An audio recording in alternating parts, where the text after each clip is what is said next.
Voilà, voilà, voilà. Dañuy pëtës. Ah, c'est vrai, c'est vrai. Ouais. C'est vrai.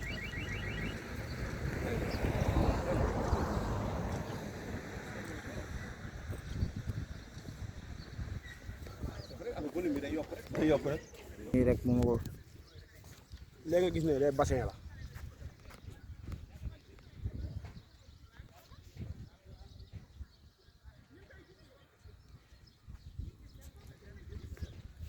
ñu ko jàll loolu day dugg ci bassin bi dem géej ñu bàyyi production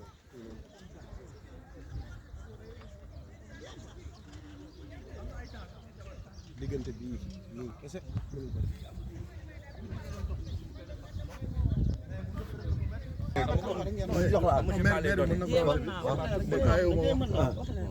ñëppay wax kay waaye kay mën na daal yokk ñun ñëpp ko bokk.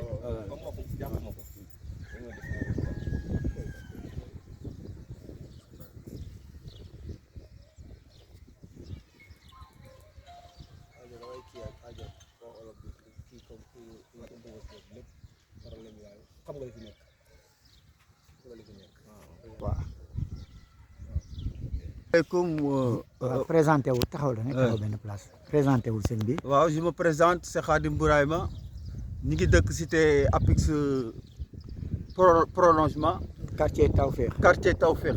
waaw lu xew fii. boobu ba léegi dañ fi am ay jafe-jafe. Apix dañ fi ubbi benn canal. man rek wax tur bi sëñ bi. je me présente c'est Khadim Bourayma ñu ngi cité Tawfekh fii si wetu Apix ñu ngi ñuy dajaloo ak dëkkandoo yi. lu xew seen koñ bi. amoon jaaxle si koñ bi ndax koñ bi bañ fiy dëkk ñu ñëpp koñ bu sell la set ñun dëkk fi dëkk bu baax ba keroog Apix dafa indi benn canal ñëpp am si yaakaar di applaudir pour canal bi dem géej wala mu verser ji si lac bi malheureusement dañu ñëw ba fi arrêté travaux yi def nañu demande yëpp jaar administrativement pour bañ a jalgati yoon mais ñoom lu ñu mujj def ay menaces indi fi conteneur u gendarmerie ak police.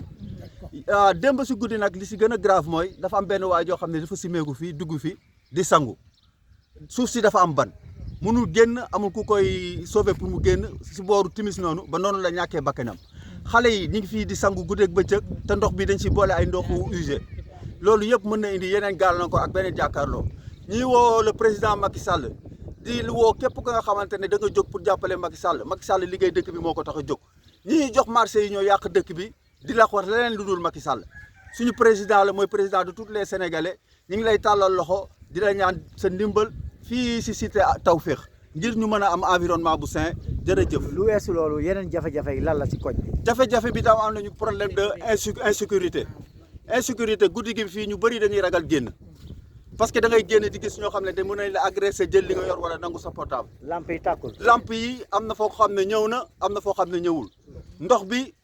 li nga xamante ne ndoxu robinet bi am na ñoo xam ne dañ si jot am na ñoo xam ne jotuñu si da ngay def demande ñu toog di la xaarloo ba da ngay mujj découragé loolu la daal nit ñi nag investir nañu seen xaalis tabax nañ fi ay tabax yu mucc ayib pour dëkk si environnement bu sain mais malheureusement Apix ñëw na yàq loolu indi na fi ay gendarme def encore une fois def fi menace te loolu du continuer ndox bi du continuer te suñu leen ko waxee gëm leen ko Sénégal doo mën a jëlee ndox fële di ko sotti ay nit fii Sénégal benn bopp la kenn mënu koo xaj ñaar wasalaam. ñu ngi leen di xaar ba nawetu déwén. d'accord en français la situation de votre quartier.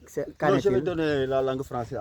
maa ngi leen nuyu maa ngi tudd Lamine Ndaw fii dañuy wax suñu jafe-jafe la yaakaar naa yàgg nañ fi te lii mosu fee am ñaari at yi la fi soog a am muy daaw jéeg ak daaw te problème bi dara andiwul benn canal bu ñu jëlee Kër Massar.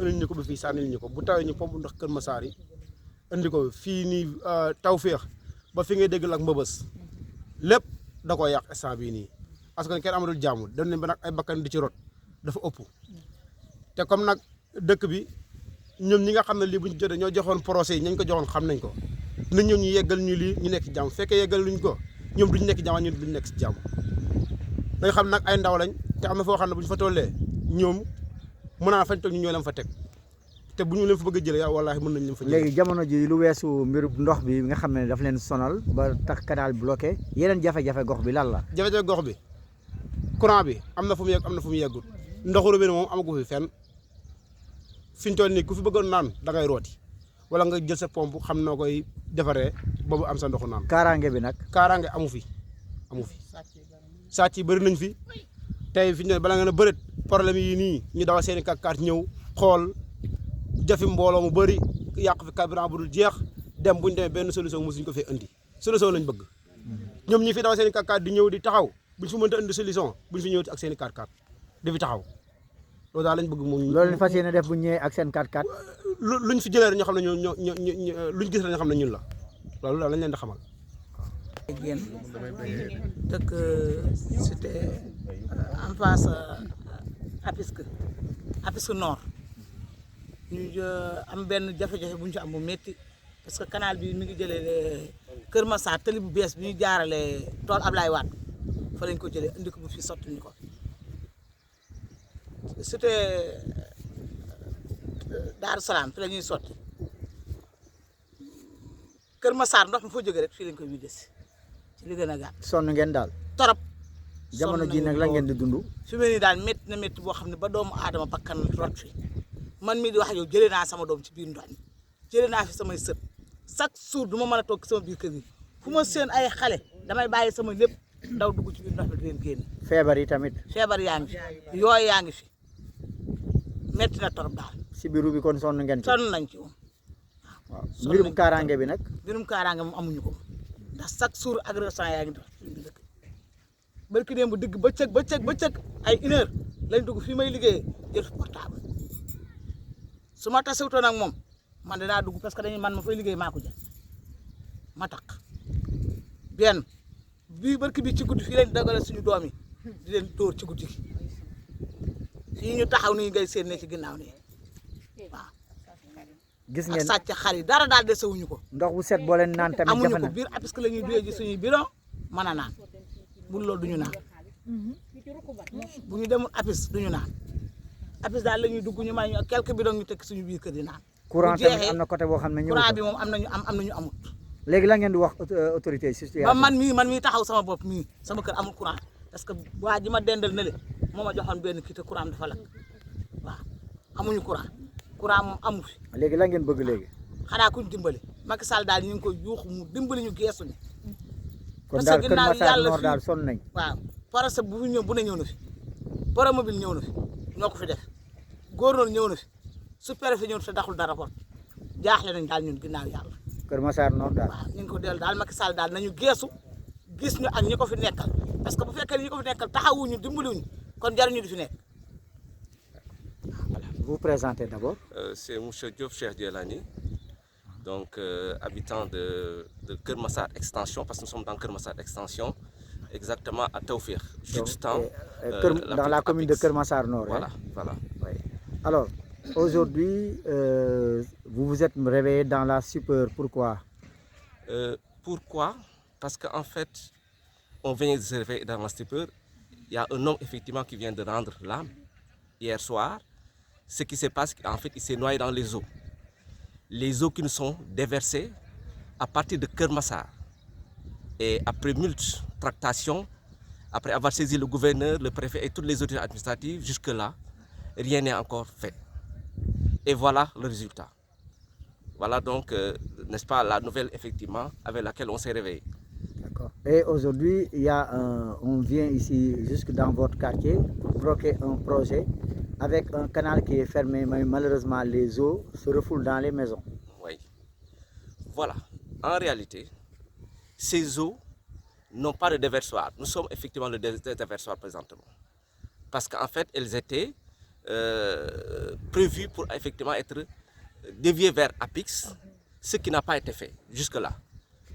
Nous avons saisi effectivement les autorités compétentes. Nous avons saisi même l'entreprise qui avait réalisé cela, mais en réalité, ils disent qu'ils ne peuvent que s'arrêter là pour l'instant.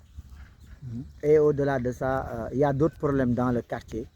Nous avons des problèmes sécuritaires. Il y a tout le temps des agressions.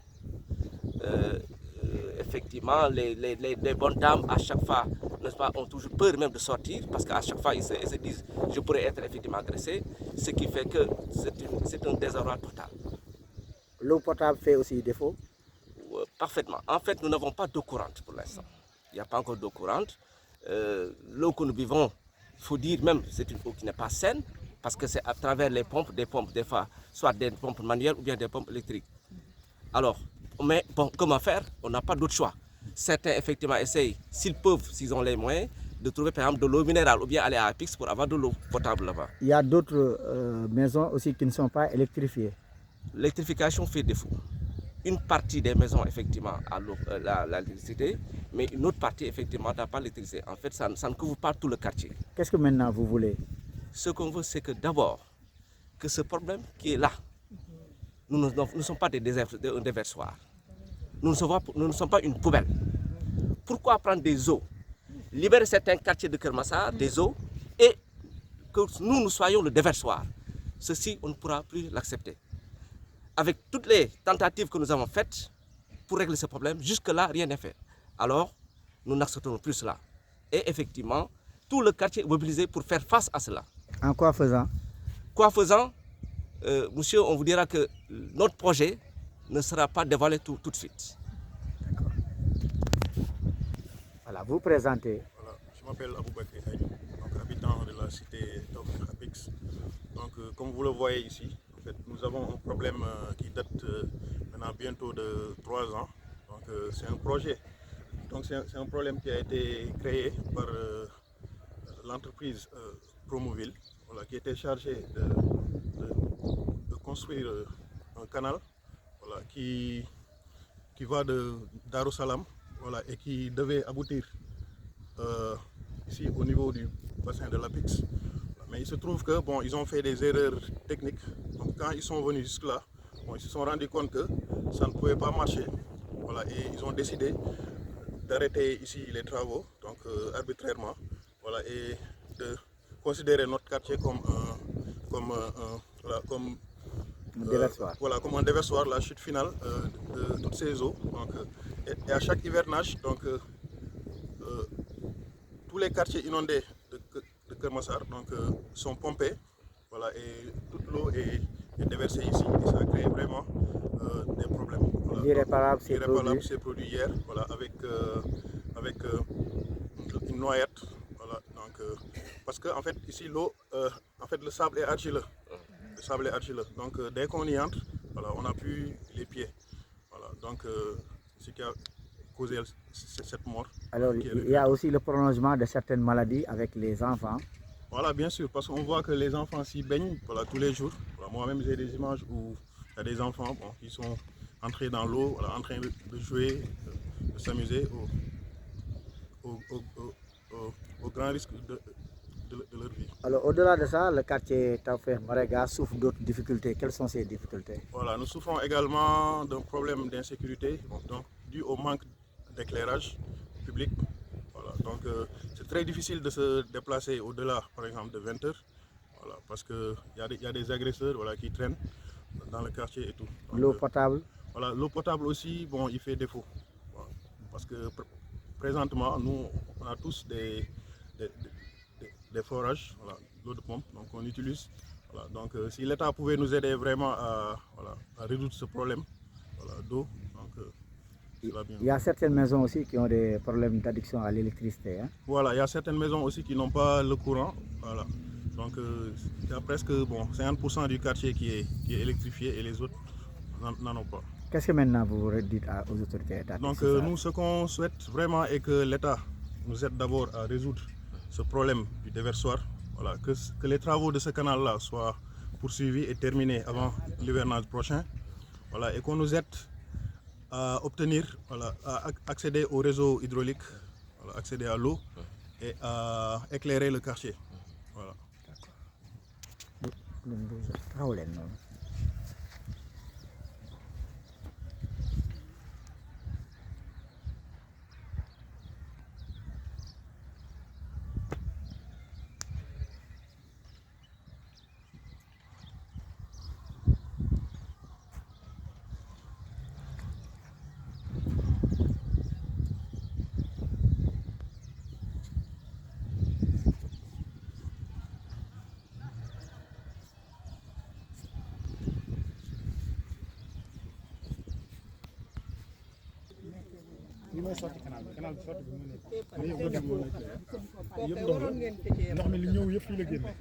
On a même pas des serpents. Il y a même des serpents. Il y a même des serpents qui rôdent. Hein. kaay bi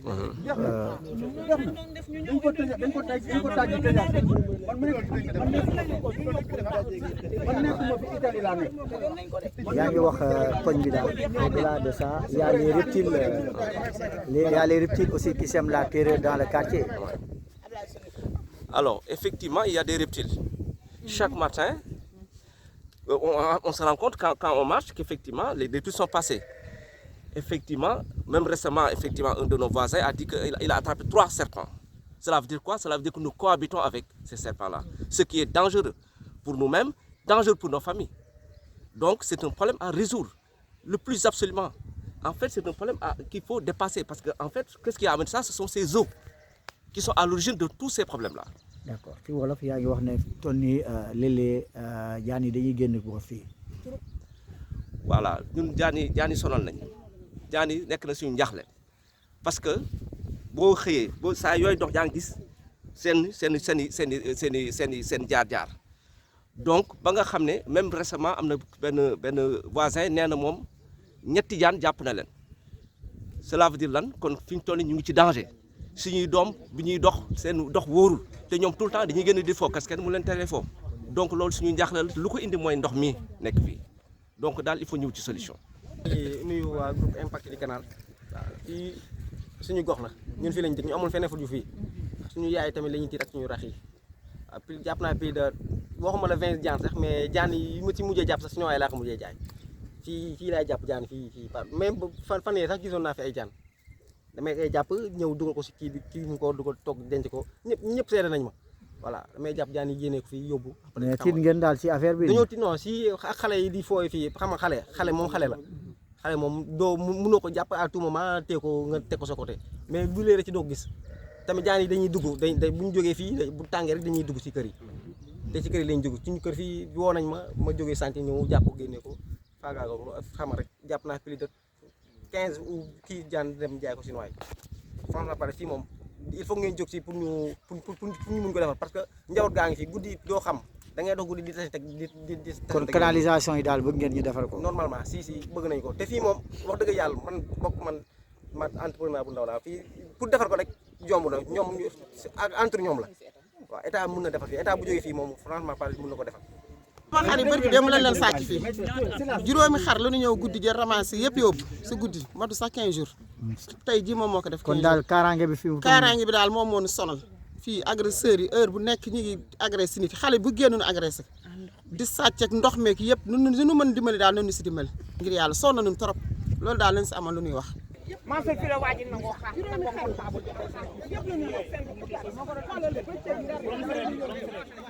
yow sa xar ma ci sama xar fi lañ ko yóbbu man la wax bu leen tànk ñetti xar lañ yóbbu moom lan la woon sama xar man nii dañoo sonn amuñu ndox dañoo pompé ba ceene ñu ngi nii gis nga nii da la ñuy dëkkee sa jour mu ngi nii ndox mi day ànd ak suuf parfois mu ñuul te boo ko naanee sa biir bi day metti mu ngi nii waaw ñàkk pexe amul yaay nampement mu ngi nii sonn nañ dëgg yàlla nii la ñuy def sa jour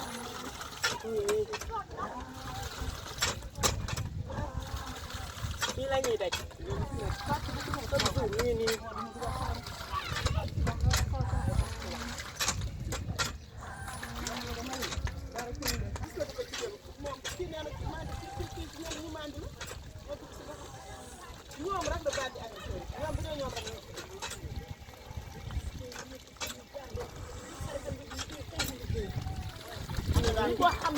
soxna si loo wax ci problème mu ndox bi fii.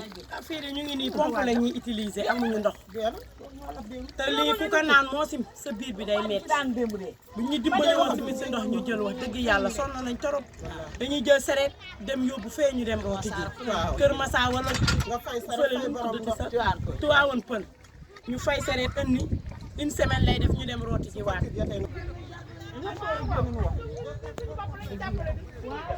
ñëpp war a génn